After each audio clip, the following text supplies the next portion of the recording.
À toutes et à tous, j'espère que vous allez bien aujourd'hui. Dans la vidéo précédente, nous avons vu ensemble comment le concept de soi se construit progressivement au cours de la vie. Nous avons parlé de l'enfance, de l'environnement familial, des expériences vécues, mais aussi de l'influence émotionnelle que peut déjà avoir la grossesse sur le bébé in utero.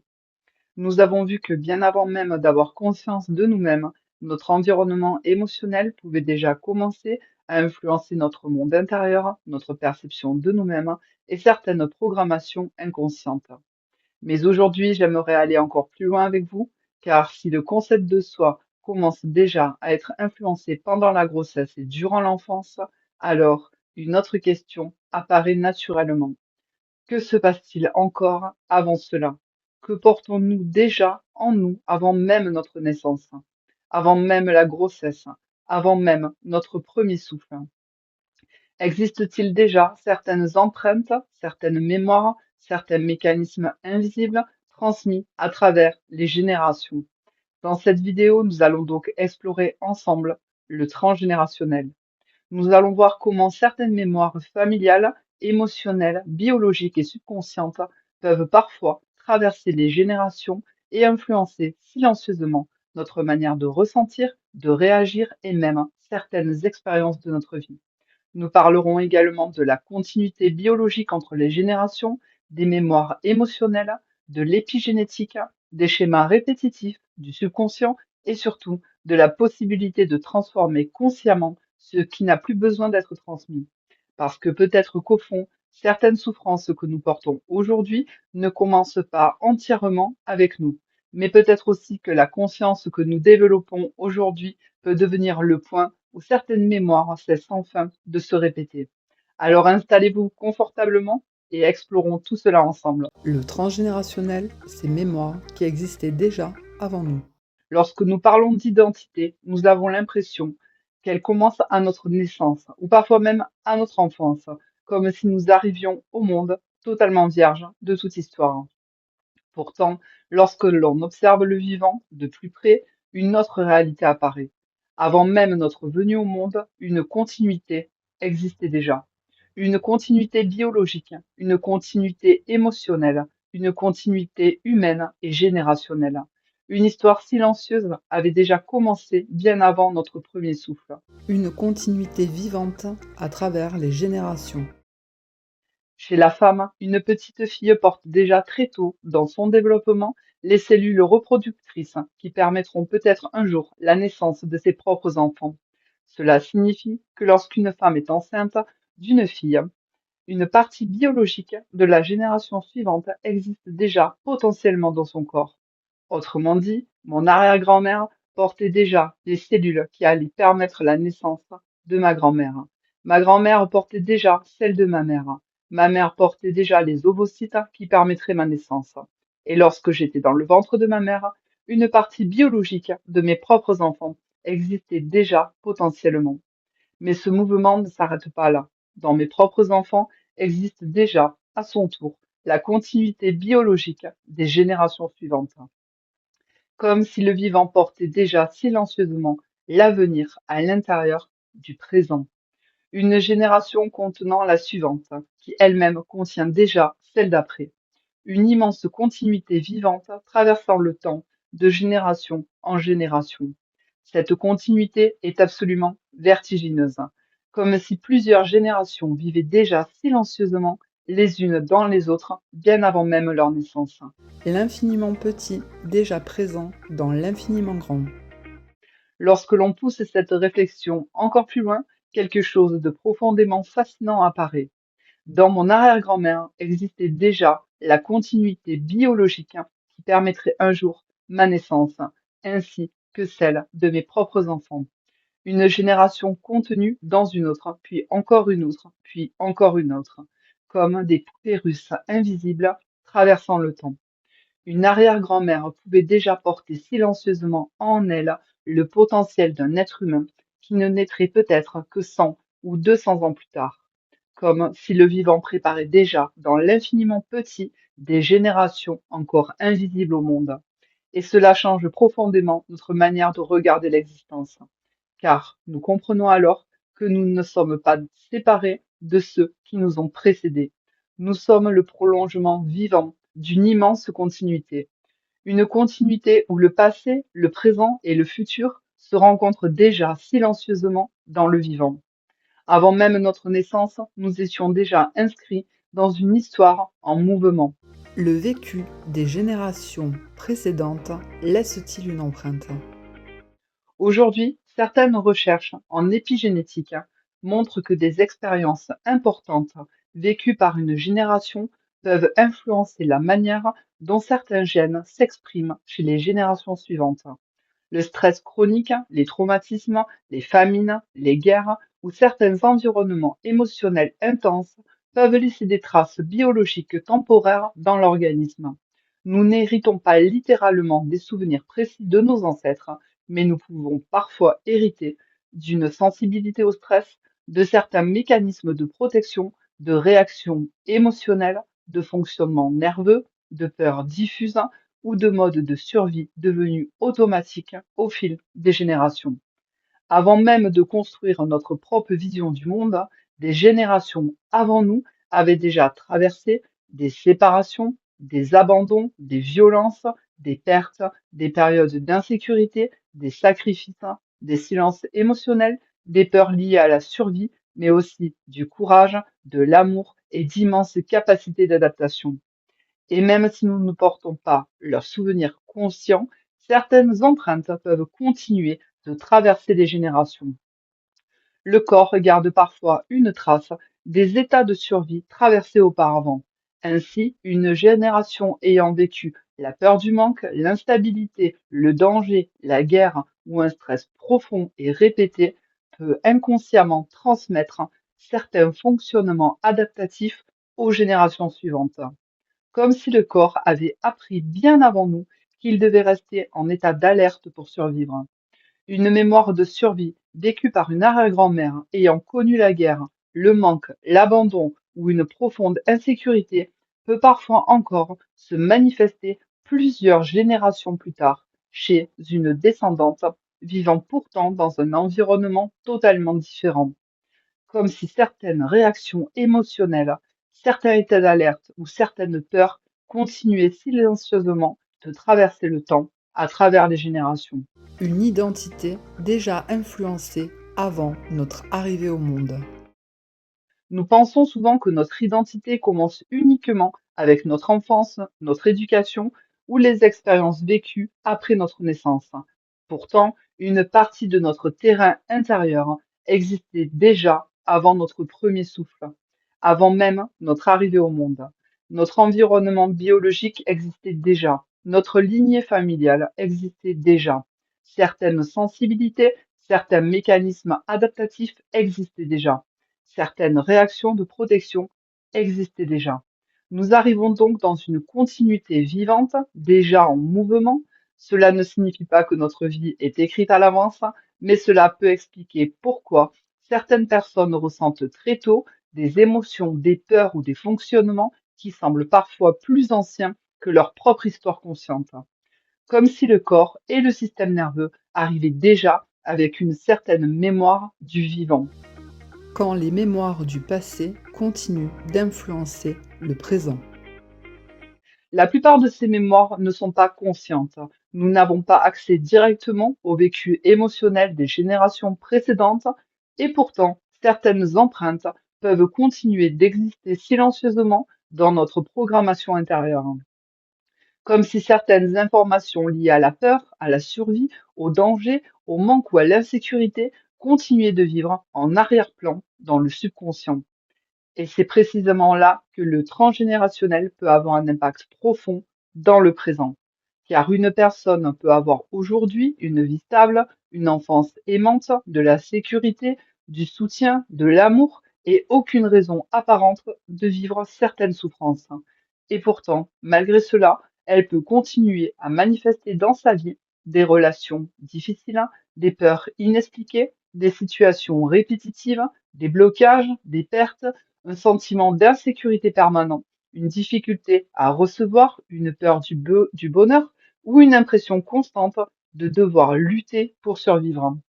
Lorsqu'on regarde uniquement le présent, cela peut sembler incohérent, car l'histoire actuelle ne suffit parfois pas à expliquer l'intensité de certaines réactions ou de certains schémas, comme si une autre mémoire continuait d'agir en profondeur. Quand certaines histoires semblent se répéter dans une lignée. Parfois, lorsqu'on observe une famille sur plusieurs générations, certaines dynamiques semblent revenir encore et encore, comme si certains schémas continuaient de circuler inconsciemment à travers la lignée. On peut parfois retrouver les mêmes peurs, les mêmes difficultés relationnelles, les mêmes abandons, les mêmes problématiques d'argent, les mêmes sacrifices, les mêmes violences, les mêmes insécurités, les mêmes dépendances affectives ou encore les mêmes difficultés à recevoir l'amour, la sécurité ou l'abondance. Bien sûr, cela ne signifie pas que tout est automatiquement transgénérationnel, mais certaines répétitions peuvent interroger, comme si certaines mémoires continuaient inconsciemment à influencer les comportements, les réactions émotionnelles et les réalités manifestées dans la vie. Certaines mémoires semblent parfois traverser le temps jusqu'à ce qu'une personne devienne suffisamment consciente pour ne plus les transmettre inconsciemment.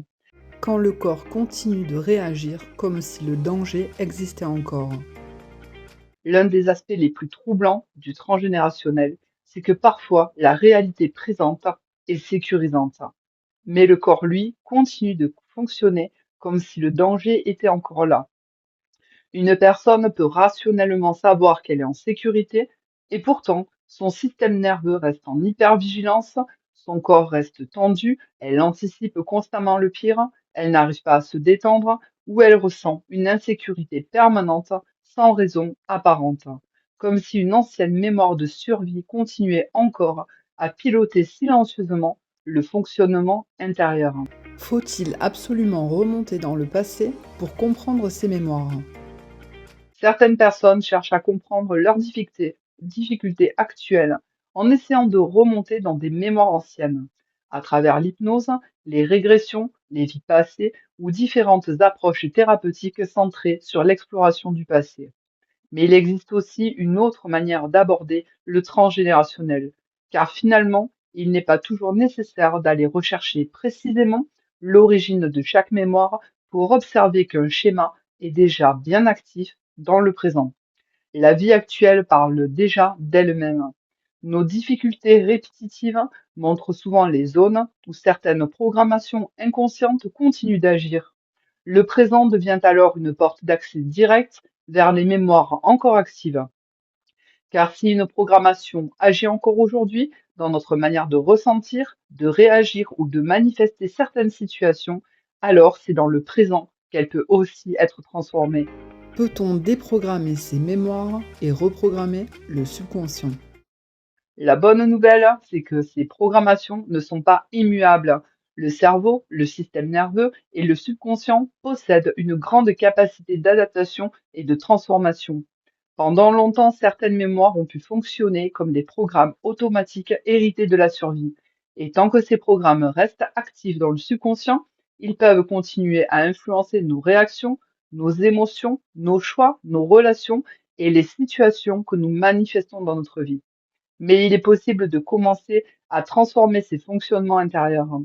La première étape consiste souvent à prendre conscience des schémas répétitifs présents dans notre vie, car ce qui revient encore et encore révèle souvent une programmation encore active dans le subconscient. La reprogrammation du subconscient ne consiste pas simplement à penser positivement. Elle consiste à répéter suffisamment de nouveaux états intérieurs pour que le cerveau et le système nerveux commencent progressivement à enregistrer une nouvelle réalité comme étant sécurisante et possible. Comprendre sans accuser. Comprendre le transgénérationnel ne signifie pas accuser nos parents, nos grands-parents ou nos ancêtres. Chaque génération a traversé ses propres difficultés avec son niveau de conscience, ses blessures, ses peurs, ses conditions de vie et les ressources qu'elle possédait à ce moment-là. Le but n'est donc pas de chercher des coupables, mais plutôt de développer de la conscience. Car lorsque nous comprenons qu'un fonctionnement peut venir d'une mémoire ancienne, cela permet parfois de sortir du jugement de mettre du sens sur certaines réactions, d'observer les schémas avec davantage de recul et surtout de commencer à transformer ce qui n'a plus besoin d'être transmis. Le transgénérationnel dépasse la biologie. Le transgénérationnel ne passe pas uniquement par les gènes, il se transmet aussi à travers l'éducation, les comportements observés, les silences familiaux, les croyances répétées, les peurs jamais exprimées, les manières d'aimer, les façons de réagir au danger, les habitudes émotionnelles ou encore les modèles relationnels transmis inconsciemment. Et les hommes dans tout cela. Les hommes transmettent eux aussi leur patrimoine génétique à leurs enfants. La différence se situe surtout dans la manière dont les cellules reproductrices sont produites. Chez la femme, les ovocytes sont présents très tôt, avant même la naissance. Chez l'homme, les spermatozoïdes sont produits continuellement au cours de la vie. La transmission existe donc des deux côtés, mais selon des mécanismes biologiques différents. Et tout comme chez les femmes, les hommes peuvent eux aussi transmettre des sensibilités, des mécanismes adaptatifs, des états de stress, certaines empreintes émotionnelles ou des fonctionnements liés à la survie. Le transgénérationnel ne concerne donc pas uniquement les lignées féminines, il traverse l'ensemble de l'histoire familiale et humaine. Simplement, les mécanismes biologiques de transmission ne fonctionnent pas exactement de la même manière entre le féminin et le masculin. Une mémoire vivante en mouvement. Le transgénérationnel n'est pas quelque chose de figé. C'est une mémoire vivante en mouvement constant à travers les générations. Chaque génération reçoit un héritage invisible, des empreintes émotionnelles, des mécanismes de survie, des croyances, des manières de réagir, mais aussi des ressources et des capacités d'évolution. Ainsi, nous ne sommes pas uniquement les héritiers du passé, nous devenons aussi les créateurs de ce qui sera transmis demain. Tout est profondément lié. Peut-être que l'une des plus grandes limites de notre époque est d'avoir voulu séparer l'être humain en plusieurs parties totalement distinctes, comme si la biologie, les émotions, le mental, le système nerveux, le subconscient, l'énergie intérieure ou encore la dimension spirituelle fonctionnaient indépendamment les uns des autres. Et pourtant, lorsque l'on observe réellement le vivant, tout semble profondément relié.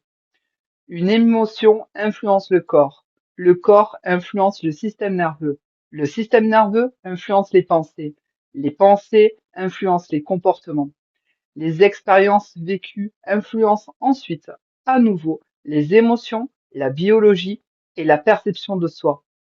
Tout interagit en permanence. Nous ne sommes pas constitués de compartiments séparés. Nous sommes un ensemble vivant, complexe et profondément interconnecté. Peut-être qu'au fond, guérir ne consiste pas à traiter une seule partie isolée de nous-mêmes, mais à réharmoniser progressivement l'ensemble, car tout semble intimement lié.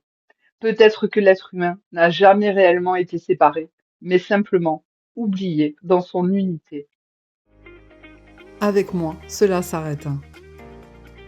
Peut-être qu'au fond, le véritable pouvoir de la conscience humaine commence exactement ici, dans ce moment où une personne regarde enfin certains schémas avec lucidité et décide intérieurement, avec moi, cela s'arrête. Car même si certaines mémoires ont traversé les générations, même si certaines peurs, violences, blessures, abandons ou mécanismes de survie ont circulé longtemps dans une lignée, rien n'oblige ces schémas à continuer éternellement. Pendant des générations, certaines familles ont parfois transmis la peur, le rejet, le manque, les violences, l'insécurité, les humiliations, les relations destructrices ou des fonctionnements basés uniquement sur la survie. Et puis parfois, une personne devient consciente. Elle commence à observer ses réactions, ses blessures, ses automatismes, ses schémas répétitifs et ce qu'elle ne souhaite plus transmettre. Alors quelque chose peut enfin changer profondément, car cette personne peut choisir de ne plus reproduire certaines violences, de ne plus transmettre certaines peurs, de ne plus élever ses enfants dans les mêmes blessures, de ne plus fonctionner uniquement à partir de la survie et de créer une manière différente d'aimer, de vivre et de transmettre. Et ce choix peut transformer bien plus qu'une seule vie. Il peut modifier toute la continuité des générations futures.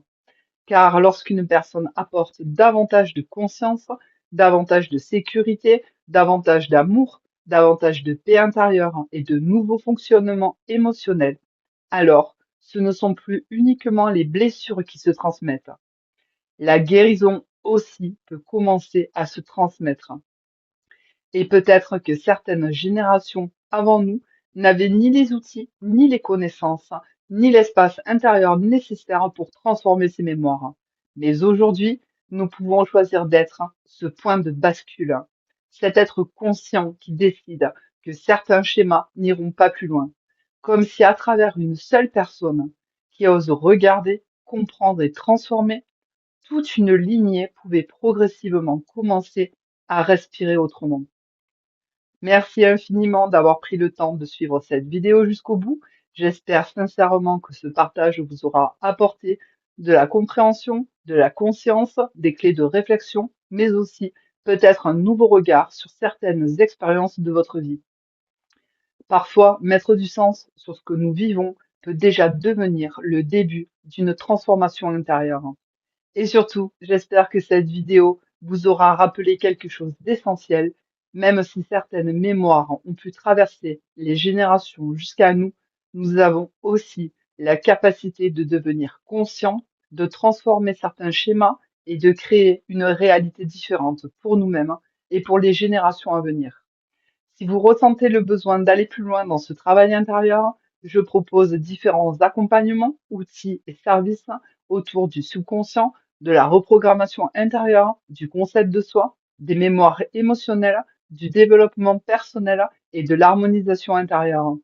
Vous pouvez retrouver toutes les informations directement sur mon site internet leterdabundancia.com. Merci encore pour votre présence, votre écoute et votre confiance. Prenez soin de vous et souvenez-vous que parfois une seule prise de conscience peut déjà commencer à transformer toute une vie. Je vous embrasse et je vous dis à très bientôt pour une prochaine vidéo.